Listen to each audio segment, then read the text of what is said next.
Assalamu alaikum dear students. I welcome all of you in the biology lectures. You know, I have started the chapter 1 of biology, first year biology, and we are discussing about the levels of biological organization. इससे पहले मैंने आपको बताया था कि हम biological organisation जो है वो पढ़ेंगे from simple level towards complex level. इसको पहले थोड़ा सा रिकॉल करते हैं ताकि आपको इसको समझने में आसानी हो. तो मैंने आपको बताया था सबसे पहला जो लेवल था that is subatomic and atomic level. Then and atomic level. इसके बाद हमारे पास आ गया था मॉलिक्यूलर लेवल.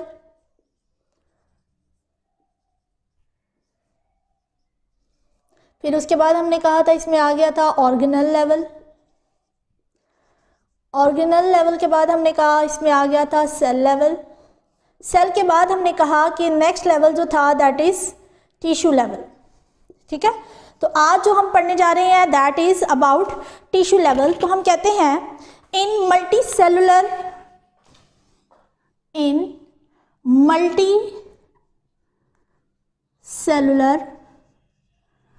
सेलुलर का मतलब है कि जो एक से ज़्यादा सेल से मिलकर बने हैं. ठीक है, जिसमें हमने कहा कि multi cellular plants and animals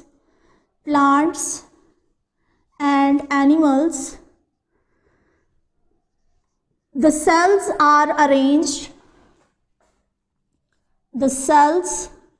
are arranged in loose sheets or bundles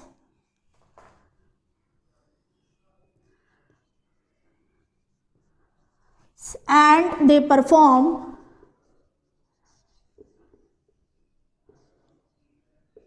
similar function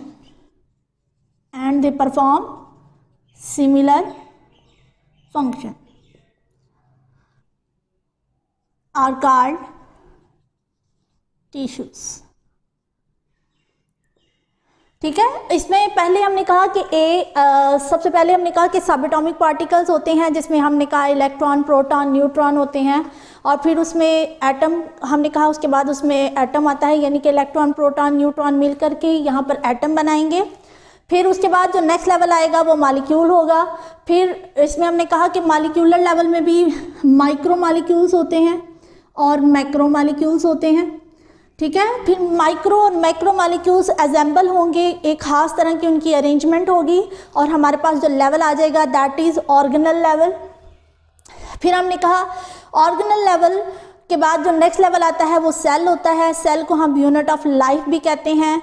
फिर जब सिमिलर सेल्स जो हैं वो अरेंज होते हैं और फिर वो सेम फंक्शन परफॉर्म करते हैं तो उसको हम कहते हैं टिश्यू लेवल. तो यहाँ पर अब हम बात करते हैं टिश्यूज़ जो हैं वो प्लांट्स और एनिमल्स दोनों में होते हैं. ठीक है, इसमें हमने ऊपर ही बात की थी multi cellular plants and animals, यानी दोनों के अंदर टिश्यू लेवल ऑफ ऑर्गेनाइजेशन जो है वो पाई जाती है. तो सबसे पहले हम देख लेते हैं types of tissues in plants. Types of tissues in plants. ठीक है, प्लांट्स में दो तरह के टिश्यूज़ होते हैं. एक को हम कहते हैं meristematic tissues. Number 1 is meristematic tissues और सेकंड जो है वो है हमारे पास permanent tissues.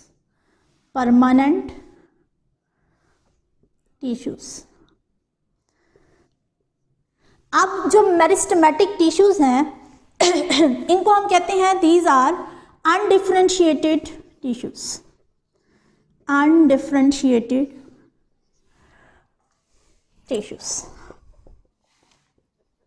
and these are differentiated tissues.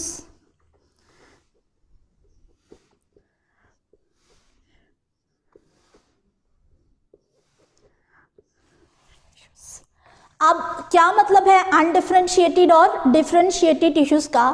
Undifferentiated tissues का मतलब है कि दीज आर एक्टिवली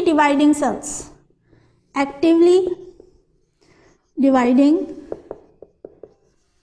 टिश्यूज़ हैं और ये हमेशा जो हैं ये शूट आपने देखा होगा एक प्लांट के बारे में हम कहते हैं कि ये इसकी शूट होती है, नीचे रूट्स होती हैं, ठीक है, लीव्स होते हैं और फ्लावर होता है, ठीक है। ये हम जो है पढ़ते हैं प्लांट की जनरल पार्ट्स के बारे में।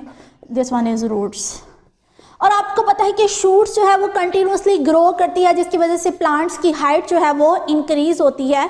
तो इसका मतलब है कि जो शूट है, शूट की टिप के जो सेल्स हैं, जो टिश्यूज हैं, that are meristematic tissues, meristematic tissues,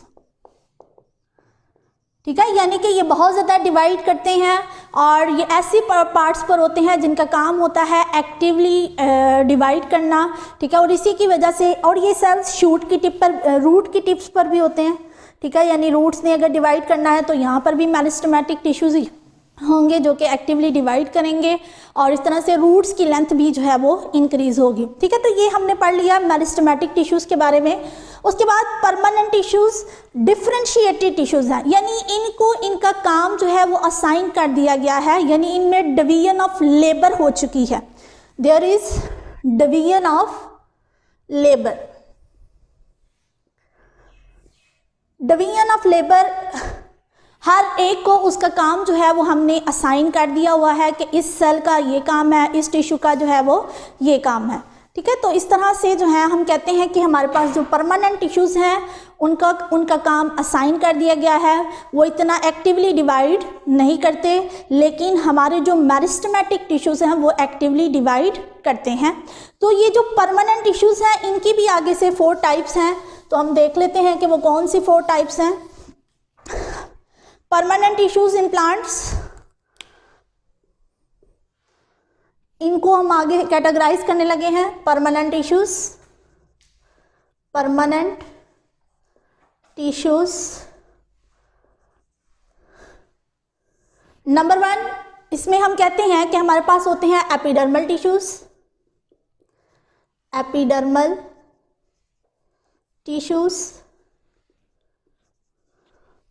number 2, ground tissues,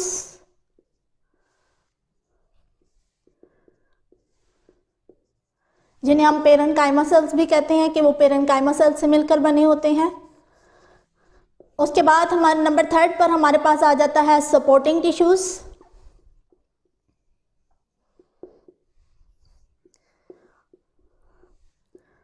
जिनको हम कह देते हैं these are sclerenchyma and collenchyma, and the 4th and the last one is conducting tissues, conducting tissues, जिसमें हमारे पास आ जाते हैं जाइलम एंड फ्लोएम, ठीक है। तो ये हम पढ़ रहे हैं परमानेंट टिश्यूज़ के बारे में जो कि हाईली डिफरेंशिएटेड है। हाईली डिफरेंशिएटेड का मतलब है कि नेचर ने इनको इनका काम असाइन कर दिया है। जिन टिश्यूज़ को या जिन सेल्स को उनका काम असाइन नहीं किया गया वो अनडिफरेंशिएटेड होते हैं और वो मोस्ट ऑफ द केसेस में उनका काम होता है एक्टिवली डिवाइड करना। अब ये जो एपिडर्मल टिश्यूज़ हैं they form outermost covering of, they form outermost covering of stem, root and leaves, ठीक है। एपिडर्मल, एपिडर्मिस, जैसे कि ये हमारी स्किन है तो दैट इज एपिडर्मिस। एपिडर्मिस ज़्यादातर हम कहते ही कवरिंग को है, तो अगर एपिडर्मल है तो ये इसका मतलब है कि प्लांट्स, चूँकि प्लांट टिश्यू की बात कर रहे हैं तो प्लांट्स की जितनी भी आउटर कवरिंग है, आइदर वो स्टेम की है, रूट की है या लीव्स की है, तो वहाँ पर एपिडर्मल टिश्यूज़ जो हैं उनको कवर कर रहे हैं। उसके बाद है ग्राउंड टिश्यू, इनका फंक्शन है prepare and store food, prepares and prepare and store food and water, food and water. Supporting tissues, that these were sclerenchyma and collenchyma, provide support to the parts of the plants,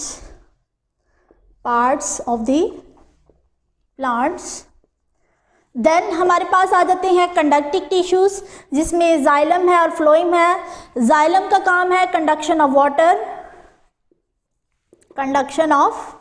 water, यानी कि अगर plant इस तरह से जो है वो grow किया हुआ है तो यहाँ पर रूट्स हैं और सॉइल से उन्होंने वाटर भी लेकर जाना है और मिनरल्स भी, ठीक है, these are water and minerals.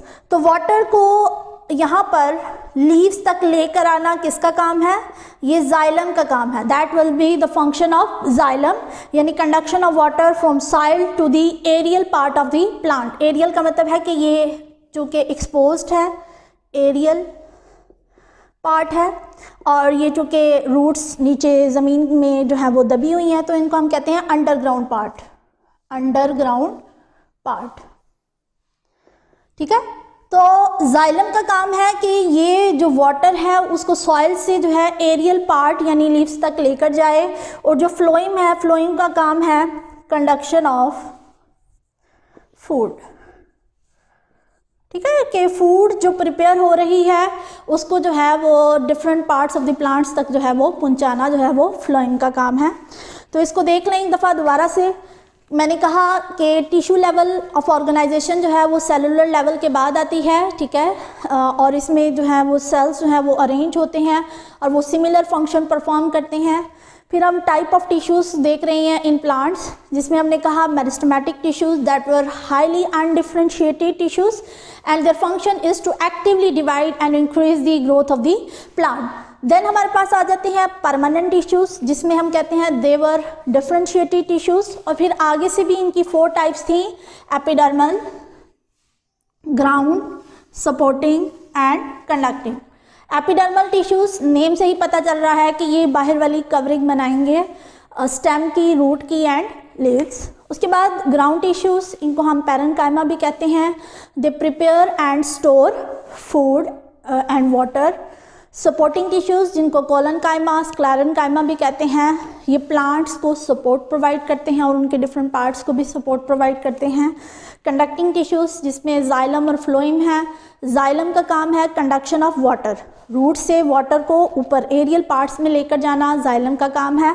और फूड, फ्लोइम, यानी फूड जो भी प्रिपेयर हो रही है, ठीक है, या ज़मीन से मिनरल्स और आयंस को जो है वो ऊपर लेकर जाना जो है वो फ्लोइम का काम है, ठीक है। तो ये तो अभी हमने पढ़ लिया प्लांट्स के बारे में। अब हम ये देखेंगे कि एनिमल्स के अंदर भी डिफरेंट टिश्यूज़ होते हैं, ठीक है, क्योंकि हमने यही पढ़ा कि मल्टी सेलुलर प्लांट्स और एनिमल्स दोनों के अंदर टिश्यू लेवल ऑफ ऑर्गेनाइजेशन होती है। तो अब हम देखते हैं कि एनिमल्स के अंदर किस तरह से जो टिश्यू लेवल ऑफ ऑर्गेनाइजेशन है और एनिमल्स के अंदर कितनी तरह के जो है वो टिश्यूज़ प्रेजेंट हैं, ठीक है। There are 4 types of tissues in animals. Number 1 is epithelial tissues.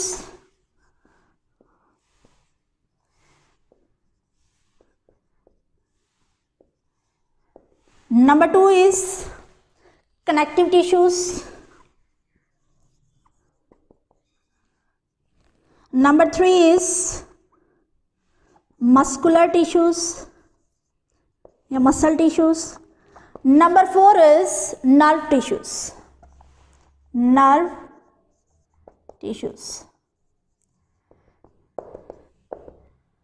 Animals के अंदर 4 डिफरेंट टाइप्स ऑफ जो है वो टिश्यूज़ हैं, epithelial tissues, connective tissues, muscle tissues and nerve tissues. Epithelial tissues name से ही पता चल रहा है कि ये क्या बनाएगा, covering tissue, that will be the covering tissue, ठीक है, यानी कि जो बॉडी की आउटर मोस्ट कवरिंग जो है, ये यानी आप कह लें स्किन जो है, that is the epithelial tissues. उसके बाद कनेक्टिव टिश्यूज, इनका काम है कनेक्टिंग एंड सपोर्टिंग टिश्यूज, इनको हम कहते हैं these are connecting and supporting tissues, जिसमें आप कह लें कि इसमें आ जाता है ब्लड।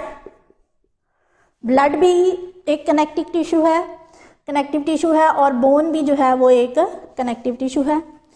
उसके बाद है मसल टिश्यू, इनका काम है, these are contracting tissue, contracting tissue.